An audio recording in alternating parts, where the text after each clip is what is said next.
Hello everyone, welcome back to a online solution. मैं हूं अशफाक। तो आज इस वीडियो में हम लोग पढ़ेंगे क्लास 10th का बहुत ही important and guess question subjective. यहाँ पे आपको 2 नंबर वाला सवाल भी देखने को मिलेगा और 5 नंबर वाला सवाल भी देखने को मिलेगा। तो लेट्स स्टार्ट।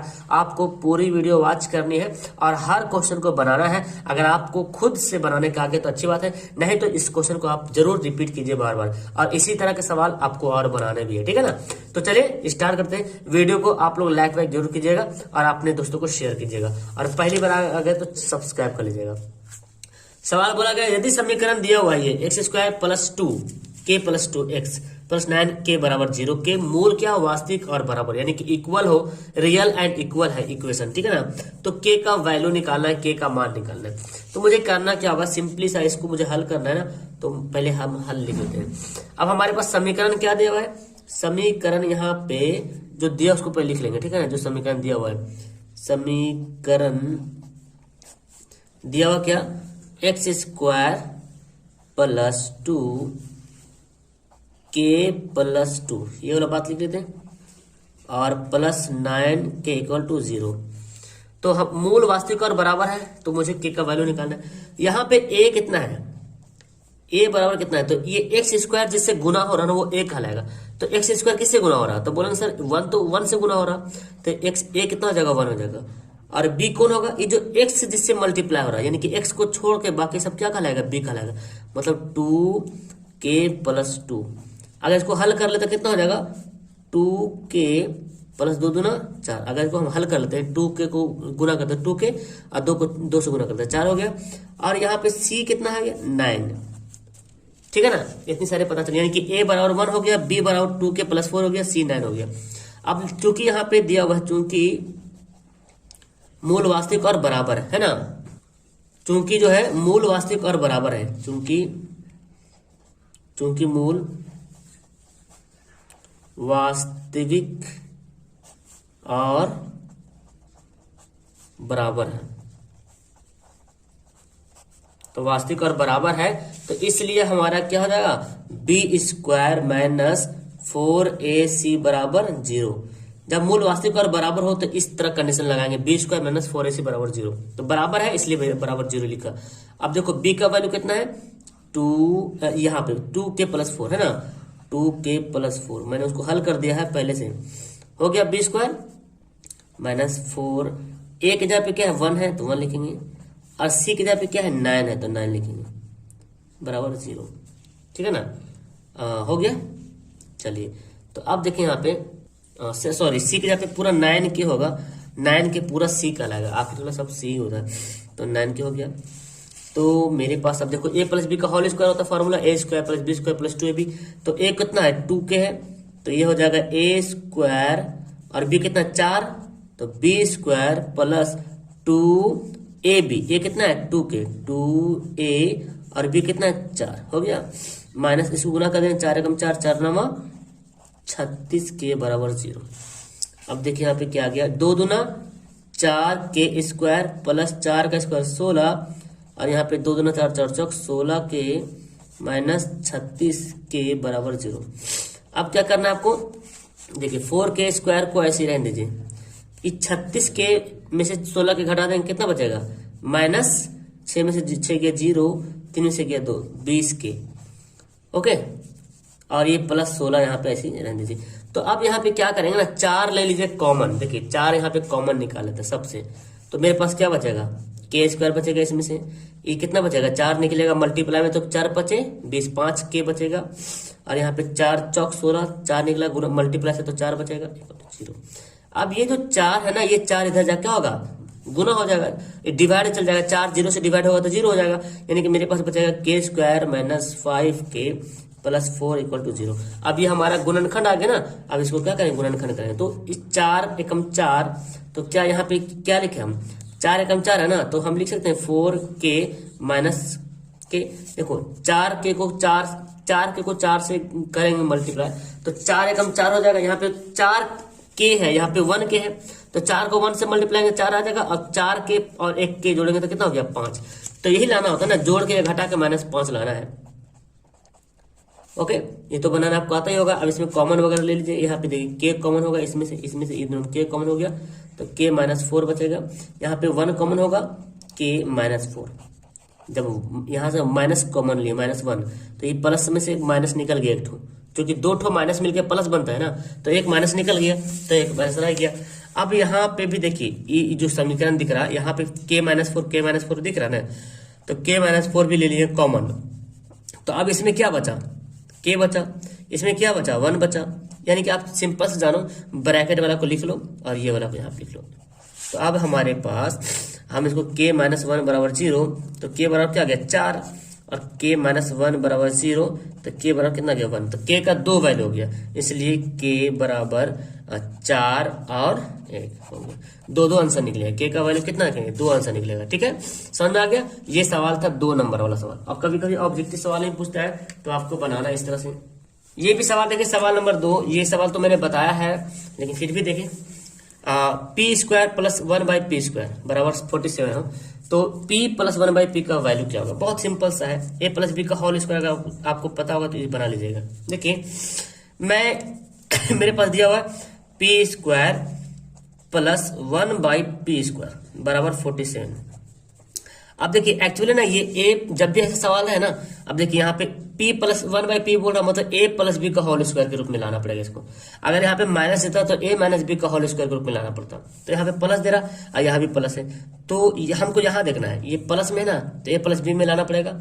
अगर माइनस होता है यहाँ पे तो a - b में लाते हैं, तो a + b में लाना होल स्क्वायर। इसका मतलब यहाँ पे है कि a² + b² + 2ab के रूप में लाना पड़ेगा।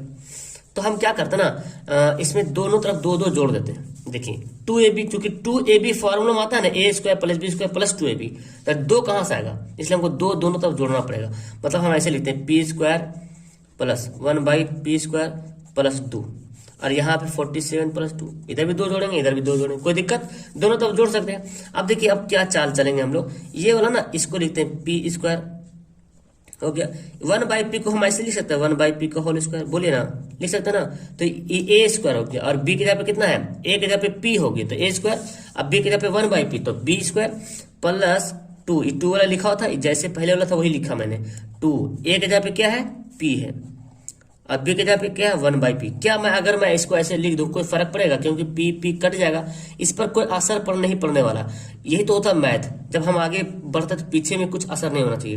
देखिए p काट देंगे तो 2 ही बचेगा, बस हम बना रहे हैं क्योंकि हम दिखा रहे हैं कि ये + b का होल स्क्वायर रूप में आ सकता है। ये कितना हो जाएगा 49। तो अब मुझे क्या करना है, ये जो दिख रहा है ना किस फॉर्मूला पे है, a² + b² + 2ab किसका फॉर्मूला है, तो बोलेंगे सर a + b का होल स्क्वायर है। यहाँ पे a p है, a की जगह पे p है और b की जगह पे 1/p है, और ये कितना आ गया 49। तो अब हम क्या करेंगे, p + 1/p का स्क्वायर को जब इधर भेजेंगे तो क्या बन जाएगा, वर्गमूल बन जाएगा। प्लस माइनस में कर सकते हो या तो ऐसे भी रह सकते हैं। तो p + 1/p बराबर क्या आ गया, +-7 आ गया, हमारे पास ये आंसर आ गया। क्लियर है, तो ये हमारा राइट आंसर हो जाएगा।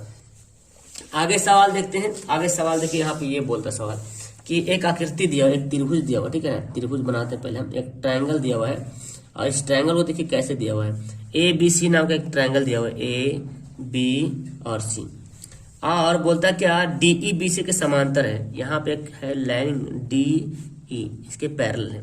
अब देखिए जो दिया हुआ क्या है, AD बराबर 2, ये वाला AD है ना, ये वाला 2 दे दिया, यहाँ से यहाँ तक 2 दिया। फिर बोलता DB बोले तो ये वाला 2.5, थोड़ा छोटा बड़ा दिख रहा, कोई दिक्कत नहीं, फिगर से उतना कोई मतलब नहीं है। तो AD 2 है और DB 2.5 है। फिर AE है, AE कितना, ये वाला 3.2। तो बोलते हैं AC, बोलते हैं AC निकालिए, यहाँ से यहाँ तक निकालिए AC। तो हमको क्या करना पड़ेगा, इसका 2-3 तरीके से बना सकते हैं। आप जिस रेशियो में इधर लीजिएगा ना उसी रेशियो में इधर लेना पड़ेगा। हमको AC निकालना है। तो अब देखिए यहाँ पे जो हल हम करेंगे, दिया क्या है, दिया है कि जो गिवन हमारे पास है क्या दिया हुआ है, देखिए जो दिया हुआ लिख लेते हैं, ठीक है ना। AD बराबर दिया हुआ है कितना 2, और DB बराबर क्या दिया हुआ है 2.5, ठीक है ना। और AE बराबर क्या दिया हुआ है, AE बराबर दिया 3.2, ये दिया हुआ है 3.2 दिया हुआ है। अच्छा AE बराबर 3.2 दे दिया और हमको AC पूछ रहा, तो इधर जब AC पूछ रहा तो इधर से हमको AB भी ज्ञात होना चाहिए। आप चाहो तो ए बी ज्ञात कर सकते हो, इजी से ए बी ज्ञात कर लेते, ठीक है ना, ए बी। तो हम यहाँ पे लेते, इसलिए ए बी बराबर कितना हो जाएगा, अगर हमको ए डी और डी बी दिया हुआ तो ए बी का वैल्यू ज्ञात हो जाएगा ना। ए बी के लिए क्या करेंगे हम, ए डी और डी बी जोड़ देंगे। ए डी, ये वाला ए डी यहाँ से तक ए डी और यहाँ से तक डी बी, ये जोड़ देंगे, यानी कि ए डी का वैल्यू 2 है और डी बी का वैल्यू 2.5 है, मतलब 4.5 हो गया, ठीक है ना। अब चूंकि यहाँ पे बोल रहा क्या कि त्रिभुज ए बी सी में क्या बोलता है कि डीई जो है पैरेलल है किसका, बीसी का। डीई जो बीसी क्या है, पैरेलल है। तो पैरेलल है इसलिए, पैरेलल है इसीलिए अब देखो हम जो रेशियो निकालेंगे, क्योंकि हमको एसी निकालना है तो हम पहले छोटा कर लेंगे फिर बड़ा कर लेंगे, मतलब एडी लेंगे फिर एबी लेंगे, ठीक है ना। पहले हम एडी लेंगे अब बटा एबी करेंगे। तो जिस कंडीशन से इधर चलेंगे उसी कंडीशन से इधर चलना है। इधर एबी बटा एबी, सॉरी एडी बटा एबी, तो इधर एसी बटा एई बटा एसी, ठीक है ना। तो हम यहाँ पे लिखते हैं, क्या लिखे, पहले छोटा लिखते हैं एडी, एडी और बड़ा वाला भुजा क्या है, एबी। यहाँ से एडी लिया फिर यहाँ से बड़ा लिया एबी पूरा। तो यहाँ भी लेंगे, पहले इधर लिया था आधा तो इधर लेंगे आधा, पहले एई और फिर पूरा लेंगे एसी। तो दोनों तरफ सेम कंडीशन चलेंगे। अगर आप इधर एडी बटा डीबी कीजिएगा, एडी बटा डीबी कीजिएगा तो इधर एई बटा ईसी करना पड़ेगा, ठीक है ना। तो वैसे भी कर सकते थे, कोई दिक्कत नहीं। चलिए तो अब इसका वैल्यू पुट करते हैं। एडी का वैल्यू कितना दिया हुआ है, 2 दिया हुआ है, और एबी का वैल्यू अभी मैंने निकाला ना, एबी का वैल्यू 4.5 और ए का वैल्यू दिया हुआ था ना, ए का वैल्यू 3.2, तो एसी निकालना है। चलिए तो निकाल सकते हैं इसको हम, एसी क्रॉस गुना कर दो, क्रॉस गुना कर सकते हैं, वो भी क्रॉस गुना भी करेंगे तो हो जाएगा। क्रॉस गुना कर लेते हैं। देखिए एसी को 2 से गुना कर लेंगे, इस एसी को 2 से, तो 2AC हो जाएगा और इसको मल्टीप्लाई कर लेंगे। तो हम ऐसे लिख देते हैं 4.5 मल्टीप्लाई 3.2, अभी मल्टीप्लाई करेंगे, काटेंगे भी ना। तो AC बराबर क्या हो जाएगा, 4.5 इंटू 3.2 बटे ये 2 से हो जाएगा, तो 2 से कटेगा, 2 एकम 2, 2 छक्का 1.6, मतलब 4.5 इंटू 1.6, इसको मल्टीप्लाई कर दो तो आ जाएगा 7.2। ओके, ये हो गया हमारा राइट आंसर। क्लियर है, समझ आया गया 3 सवाल। अब चौथा सवाल भी देखिए, बहुत ही शानदार झकास, और ये सवाल 5 नंबर वाला है, नाव और धारा वाला है। एक नाव की शांत जल में चाल 15 किलोमीटर प्रति घंटा, धारा की दिशा में 30 किलोमीटर जाने तथा धारा की विपरीत दिशा में लौटने में कुल समय 4 घंटा 30 मिनट लगता है। तो धारा की चाल ज्ञात कीजिए। कैसे हल करेंगे, तो पहले मेरे पास क्या दिया हुआ, नाव की शांत जल में चाल, यानी कि नाव की चाल दे दिया है, लेकिन धारा की चाल नहीं दिया हुआ, निकालना है तो हमको यहाँ मानना पड़ेगा। क्योंकि यहाँ पे दिया हुआ क्या है, नाव की चाल बराबर कितना दिया हुआ, 15 किलोमीटर प्रति घंटा। तो हम मानेंगे ना, माना कि धारा की चाल हमको मानना पड़ेगा, क्योंकि दिया हुआ नहीं है। एक्स वाई कुछ भी मान लेते हैं तो हम x किलोमीटर प्रति घंटा मान लेते हैं। अब आप मुझे बताइए, अगर नाव धारा के एक साथ में, मतलब धारा के साथ साथ जाएगा तो चाल बढ़ जाएगा। अगर नाव धारा ऐसे बह रही, मान लीजिए कि धारा ऐसे जा रही है, ठीक है ना, और धारा इधर जा रही है, ऐसे ऐसे जा रही इधर, और नाव भी इधर से जाएगा तो नाव की स्पीड बढ़ जाएगा। मतलब धारा की दिशा में जाएगा नाव तो नाव की स्पीड क्या होगा, बढ़ जाएगा। और अगर नाव इधर से जा रही है, धारा इधर से जा रही और नाव इधर से आएगा तो स्पीड रुक जाएगा ना, स्पीड जो है कम हो जाएगा उसका। तो हमको इसको निकालना पड़ेगा, क्योंकि देख क्या बोला, धारा की दिशा में जा रहा और धारा के विपरीत दिशा में जा रहा। तो निकालते हैं, धारा की दिशा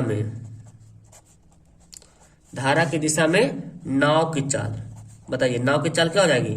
अगर धारा के साथ साथ जाएंगे तो नाव की चाल, ये दोनों चाल, नाव की जो चाल है और जो पानी जो धारा की चाल, दोनों चाल क्या हो जाएगा, जुड़ जाएगा। धारा के एक साथ में जाएगा तो धारा की दिशा में नाव की चाल क्या हो जाएगा, 15 + x किलोमीटर प्रति घंटा। और वही धारा का अगर विपरीत जाएंगे तो धारा की विपरीत दिशा में नाव की चाल, अब उल्टा जाएंगे तो क्या होगा, माइनस हो जाएगा, है ना। जब भी उल्टा जाएंगे तो क्या हो जाएगा, माइनस हो जाएगा। तो हम यहाँ पे लिखेंगे क्या, 15 - x, यानी कि नाव की चाल में घट जाएगा, कमी आ जाएगी। हो गया। अब हमको बोलता है इसलिए प्रश्न से, अब जैसे प्रश्न बोलता है ना इसलिए प्रश्न से, देखिए क्या बोलता है, टोटल समय कितना लगता है, 4 घंटा 30 मिनट लगता है ना, कुल समय लगता है। तो अब देखो पहला तो हम अगर धारा की दिशा में जाएंगे तो कितना दूरी है, 30 किलोमीटर जा रहा, 30 किलोमीटर जा रहा और 30 किलोमीटर आ रहा, यहां से तक 30 किलोमीटर है, यहां से गया 30 किलोमीटर, फिर वहां से लौटा, तो दूरी तो नहीं है ना, जाना और आना, 30 किलोमीटर गया 30 किलोमीटर आया, तो जा भी रहा 30 किलोमीटर, आ भी रहा 30 किलोमीटर, खाली चाल डिफरेंट हो जा रहा है, ठीक है ना।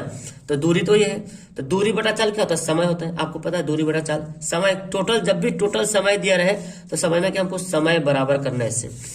तो यहाँ पे हम प्रश्न से पहले तो चूंकि यहाँ पे लिख सकते हो कि समय बराबर दूरी बटे चाल, यहाँ पे पहले आप दर्शा भी सकते हो।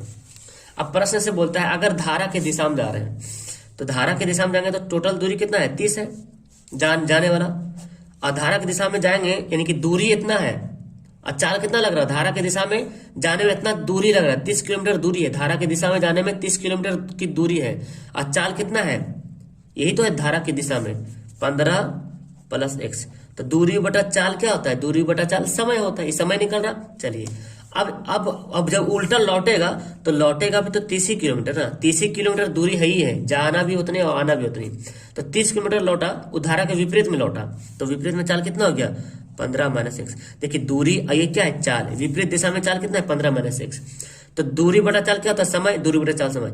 ये जाने में और आने में जितना समय लगा, ये बोला 4 घंटा और 30 मिनट समय जो है लगता है इसको, 4 घंटा 30 मिनट समय। अब इसको बना लेंगे, चलिए अब ये बनाते हैं। यहाँ पे ये मेन करना जरूरी था, ठीक है ना। तो मुझे क्या करना पड़ेगा, यहाँ पे एलसीएम लेना पड़ेगा, 15 + x और यहाँ पे 15 - x, तो यहाँ तो मल्टीप्लाई कट जाएगा, डिवाइड से ये वाला बच जाएगा 30, यानी कि 15 - x जो है बच गया, यहाँ से कटेगा तो ये वाला बचेगा 30, 15 + x बचा। यहाँ पे क्या आ जाएगा, घंटा 30 है ना, तो ऐसा करो इसको भी जो है घंटा में बदल दो, दूरी बटा चाल तो दिया घंटा में बदल दो, तो मिनट को घंटा में बदल देंगे तो 4 घंटा है। तो करना क्या होगा मुझे, देखिए हम शायद 4 घंटा, देखिए 4 घंटा है और आधा घंटा, 30 मिनट में आधा घंटा, तो इसको बनाए कितना आएगा, 2 × 4 = 8 + 1 मतलब 9/2 है ना, 9/2 आ जाएगा। तो यहाँ पे लिखते 9/2, जो भी निकलेगा समय निकलेगा, ठीक है ना। चलिए अब हमको सॉरी चाल निकलेगा, इसलिए हम इसको बदल दिए। तो हम क्या करना है, यहाँ पे देखिए गुना कर देते हैं हमें, यहाँ पे 30 कॉमन लीजिए, है ना, 30 कॉमन लेते हैं, कॉमन लेते हैं 30, तो पहले क्या बचेगा, क्या मेरे पास 15 - x बचेगा, और यहाँ पे क्या बचेगा 15 + x, और यहाँ पे a + b, a - b का फॉर्मूला, तो a² - b² हो गया फॉर्मूला। तो मैंने यहाँ पे 30 कॉमन लिया, तो अब देखो मेरे पास क्या, ये तो x कट नहीं गया है, तो मेरे पास 30, यहाँ पे 15 × 15 करेंगे कितना, 225 हो गया। और यहाँ भी देखो 15 का स्क्वायर कितना होता है, 225 - x², 9/2। तो अब फिर और मल्टीप्लाई करना पड़ेगा, सॉरी तो मुझे यहाँ पे 15 जोड़ना था ना, ठीक है ना, 15 यहाँ पे क्या करेंगे, जोड़ना था, तो 15 जोड़ के 30 बनेगा, ये 30, ये बन जाएगा 30, ठीक है ना, ये क्या बन जाएगा 30 बन जाएगा। अब मुझे क्या करना है, अब देखिए बहुत ही आसान है यहाँ पे करना आगे। अब यहाँ पे हमको कुछ नहीं, क्रॉस तो करना ही पड़ेगा यहाँ पे, है ना। तो यहाँ से कटेगा तो काट देंगे, 9 से कटेगा, देखिए तो यहाँ पे 3 × 900 आ गया ना, इसको मल्टीप्लाई करेंगे तो देखिए 3 × 900, और यह आ गया 25, 225 - x², 9/2, तो 9 से कट जाएगा, 9 × 1 = 9, यानी कि 100 बचेगा। और आप 2 से भी क्रॉस गुना करोगे तो क्या हो जाएगा, 200 हो जाएगा, है ना, क्या हो जाएगा 200 हो जाएगा। इधर क्या बचेगा, 225 - x², तो इस 225 को भी इधर लाइए, तो 200 बराबर ये प्लस क्या बन जाएगा, माइनस हो जाएगा 225 - x², कितना आ जाएगा घट के, -25, और ये -x², दोनों तरफ माइनस तो कट जाता है ना, यानी कि x² बराबर 25 आ गया, और x से बराबर क्या आ जाएगा, स्क्वायर को भेजेंगे तो रूट में चल जाएगा, कितना आ गया 5, है ना। इसलिए किसकी चाल है, धारा की चाल। धारा की चाल हमेशा प्लस में होता है, ठीक है। धारा की चाल बराबर 5 किलोमीटर प्रति घंटा। ये हमारा क्या हो गया, राइट आंसर। और इसके बाद एक सवाल मैंने लिया है आपको त्रिकोणमिति वाला। देखिए इस सवाल को हल करते हैं, इसको सिद्ध करते हैं, ठीक है ना। इस सवाल बोला जा रहा है कि इसको सिद्ध कीजिए और ये देखिए लाना है 7 + tan स्क्वायर cot स्क्वायर। किसी बंदा ने मुझे मैसेज किया था, ठीक है ना, तो सोचा इसको भी हल कर लेते हैं। अच्छा सवाल है, सवाल पूछा भी गया है बहुत बार। चलिए बना के, थोड़ा सा लॉन्ग जाएगा, डोंट वरी, थोड़ा देर और 5 मिनट। ये है ना, ये हमारा LHS है, ये RHS है। तो यहाँ पे सॉल्यूशन करना है इसका, तो पहले हमको LHS जो है यहाँ पे नोट करना पड़ेगा। तो LHS नोट करते हैं। क्या हमारे पास है, हमारे पास है sin theta plus cosec theta का होल स्क्वायर, यानी कि a + b का होल स्क्वायर। तो पहले पता चल रहा है ऐसे ही, है ना, a + b का होल स्क्वायर। यहाँ भी देखिए cos theta plus sec theta का होल स्क्वायर, ये भी a + b का होल स्क्वायर है। तो चलिए a + b का होल स्क्वायर पता है ना क्या होता है, a square plus b square, ये a है ये b है, प्लस 2ab, 2a और b कितना है, cosec थीटा। हो गया। अब इसको भी, तो अभी तो हम इसको बनाए, अभी इसको भी बनाना है। a + b का होल स्क्वायर में प्लस देते हैं, यहाँ पे प्लस है तो प्लस देते हैं, ठीक है ना। इसको भी लिखेंगे a स्क्वायर मतलब कितना हो गया, cos square, a square plus sec है ना, b स्क्वायर प्लस 2ab, नीचे लिखते हैं 2ab। हो गया। अब देखिए भाई साहब थोड़ा सा ध्यान देखिए। अब देखिए मेरे पास sin theta, sin square theta, और यहाँ पे देखिए cos स्क्वायर थीटा मिल रहा है, कुछ मैच कर रहा। तो इन दोनों को एक जगह जमा कर देते हैं, लिख सकते हैं ना, हम इन दोनों को एक जगह जमा करते हैं। sin square theta plus cos square theta को एक जगह जमा कर दिया, हो गया, जमा हो गया। अब उसके बाद देखिए और यहाँ पे कुछ मैच करेगा तो हम उसको यहाँ पे जमा कर लेंगे। ओके, तो यहाँ पे फॉर्मूला लगाना है, फॉर्मूला याद है तो बन जाएगा। तो ये दोनों कम तो हो गया, ये वाला कम हो गया, मेरे पास ये बच रहा है। अच्छा सेक का फॉर्मूला होता है, सेक का फॉर्मूला होता है 1 + cot स्क्वायर। चूंकि हमको 7 लाना है, यहाँ पे देखिए हमको क्या लाना है, 7 लाना है। 7 लाने के लिए हमको कुछ ना कुछ तो दिमाग लगाना पड़ेगा ना। तो इस cosec स्क्वायर का फॉर्मूला होता है 1 + cot स्क्वायर थीटा, होता है कि नहीं होता है, होता है। चलिए अब देखो ध्यान से, अब ये वाला कम हो गया। अब देखिए इसको करेंगे, ये वाला बात को, तो ये 2 ऐसे ही लिखते हैं, ठीक है ना, sin थीटा। अच्छा sin theta into cosec theta क्या होता है, 1 होता है। चलो हम यहाँ पे लिख के दिखाते हैं। अच्छा cosec थीटा का फॉर्मूला होता है 1/sin थीटा। अब ऐसे भी यहाँ से कट जाएगा ये दोनों। अभी हमने इतना दूर तक किया, अभी पूरा बाकी है। अच्छा अब देखो यहाँ पे sec theta, sec square theta का फॉर्मूला याद है कुछ, सेक स्क्वायर थीटा का फॉर्मूला होता है 1 + tan स्क्वायर थीटा, होता है ना, 1 + tan स्क्वायर थीटा। अब उसी तरह के नीचे जो है, नीचे भी कर लेते हैं इसको, प्लस नीचे लिखते हैं, ठीक है ना, इस बात को नीचे लिखते हैं 2 × cos थीटा इंटू सेक का फॉर्मूला क्या होता है 1/cos थीटा। ये दोनों का खल्लास कट गया। अब कट गया तो अब देखिए यहाँ पे क्या होता है, इसका फॉर्मूला क्या होता है sin square theta plus cos square theta का फॉर्मूला क्या होता है 1 होता है, ठीक है ना, 1 हो गया। अब मेरे पास यहाँ पे क्या क्या चीज आ रहा ये देखना है। यहाँ इसका भी 1 आ गया। चलिए इसका देखो यहाँ पे क्या बचा, कॉट को अभी रहने देते, ठीक है ना। यहाँ पे तो sin कट गया, क्या बचा मेरे पास 2 बचा। अरे यहाँ पे sin कट गया तो 2 एकम 2 ही बचा, और यहाँ पे एक 1 तो यहाँ पे है, और एक देखो ये तो cos कर गया, ये एक 2 यहाँ पे है। अब क्या क्या बच रहा है, ये वाला cot स्क्वायर, और क्या बच रहा है tan स्क्वायर। तो इसको मैंने ऐसे लिख दिया, यही तो आपको लाने के लिए बोल रहा था। देखिए 2 2 4 4 3 7, अब पहले tan लिख रहा था तो tan स्क्वायर कर देंगे, फिर बोलता cot स्क्वायर तो cot स्क्वायर कर देंगे, है ना। ये हो गया RHS जो है क्या हो गया, प्रूव्ड हो गया, क्लियर है। तो ये सवाल बनाना था आपको त्रिकोणमिति। ये सर त्रिकोणमिति में 2 नंबर का सवाल पूछता है, ठीक है ना। तो इसको रिहर्सल कर लीजिएगा, बनाना बहुत जरूरी है। वीडियो मजा आया होगा उम्मीद है पढ़ने में। इस तरह से आपको मैं डेली क्लास करवाता रहूंगा। तो उम्मीद है कि वीडियो अच्छा लगा होगा। आप इस वीडियो को लाइक करेंगे, अपने दोस्तों को शेयर भी करेंगे, और पहली बार आए हैं तो चैनल को सब्सक्राइब जरूर कीजिएगा। Okay, that's all, thank you everyone, bye.